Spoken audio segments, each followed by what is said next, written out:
দেশজুড়ে চলমান বিক্ষোভ সহিংসতা দমনে কঠোর ইরান সরকার। ইন্টারনেট বন্ধের কারণে বিশ্ব থেকে বিচ্ছিন্ন দেশটি, তার উপরে নামানো হয়েছে নিরাপত্তা বাহিনীর বিপুল সদস্য এবং ব্যবহৃত হচ্ছে প্রাণঘাতী অস্ত্র। অভিযোগ, গত ৪৮ ঘণ্টাতেই কমপক্ষে ২,০০০ মানুষ প্রাণ হারিয়েছে। সামাজিক মাধ্যমে দেয়া পোস্টে আবারও বিক্ষোভকারীদের সহায়তার ইঙ্গিত দিয়েছেন ডোনাল্ড ট্রাম্প। মার্কিন সংবাদ মাধ্যম নিউ ইয়র্ক টাইমস জানিয়েছে, ইরানে সামরিক অভিযান চালানোর প্রাথমিক আলোচনা করেছেন তিনি। অরেঞ্জ সহ বিভিন্ন ফ্লেভারে প্রাণ ললিপপ, জুসি জুসি ওয়ার্ল্ড। দেদারসে বিক্ষোভকারীদের লক্ষ্য করে গুলি ছুড়ছে ইরানের নিরাপত্তা বাহিনী। ইন্টারনেট ব্ল্যাকআউটের পর আরও কঠোর অবস্থানে সরকার। আইআরজিসি সদস্যসহ দেশজুড়ে মোতায়েন করা হয়েছে নিরাপত্তা বাহিনীর বিপুল সদস্য। সহিংস আন্দোলন দমাতে ব্যবহৃত হচ্ছে প্রাণঘাতী অস্ত্র।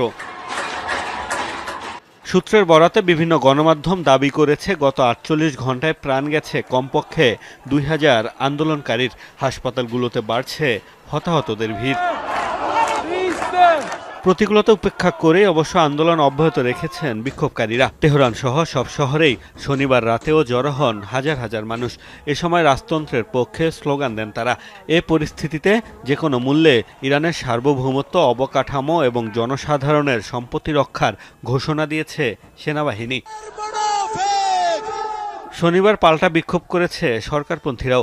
আন্দোলনের নামে ইরানকে অস্থিতিশীল করার অভিযোগ তাদের। দেয়া হয়েছে যে কোনো মূল্যে সহিংসতা প্রতিহত করার ঘোষণাও।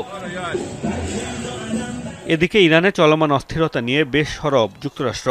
মার্কিন গণমাধ্যমের খবর, বিক্ষোভ ইস্যুতে ইসরায়েলি প্রধানমন্ত্রী বেনিয়ামিন নেতানিয়াহুর সাথে ফোন আলাপ করেছেন মার্কিন পররাষ্ট্রমন্ত্রী মার্কো রুবিও।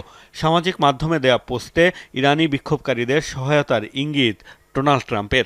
এমনকি নিউ ইয়র্ক টাইমস বলছে, সামরিক অভিযান চালানোর প্রাথমিক আলোচনাও সেরেছেন তিনি।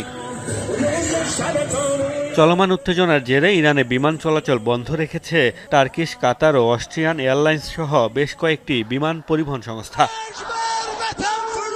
মোস্তফা মাহমুদ, যমুনা নিউজ।